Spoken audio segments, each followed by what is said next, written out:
Welcome to this tutorial on string templates in Kotlin. String templates are a powerful feature that allows you to embed expressions directly inside strings.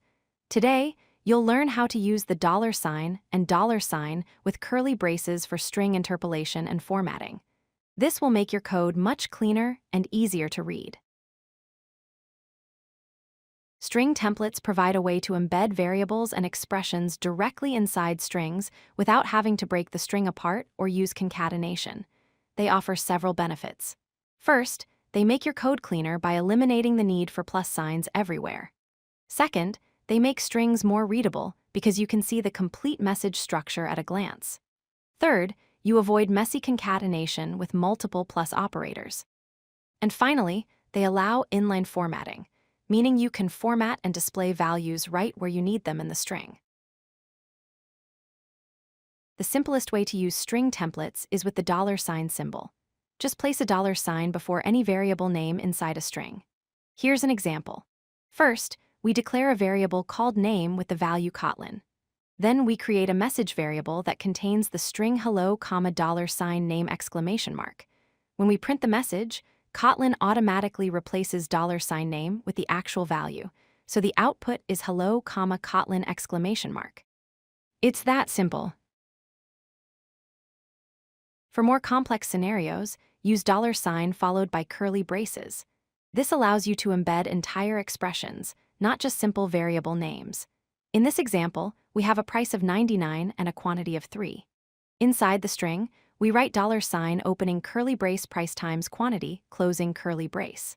Kotlin evaluates the multiplication expression and inserts the result directly into the string.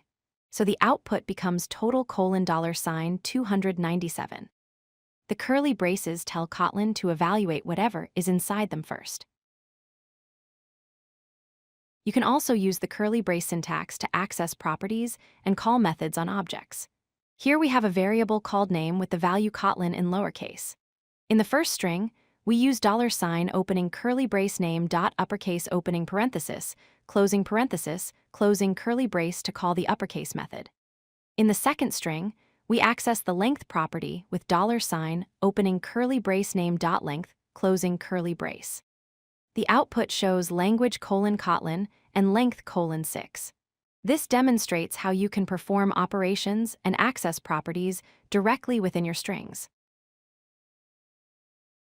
Let's recap what you've learned. Use the $ for simple variable names when you just want to insert a variable's value. Use $ with curly braces for expressions, properties, and method calls when you need to do calculations or access object members.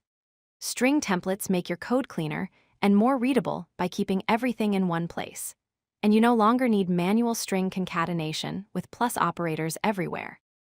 With string templates, your Kotlin code becomes more expressive and easier to maintain. If you like this video, hit that like button and don't forget to subscribe. Visit codelucky.com for more such useful content.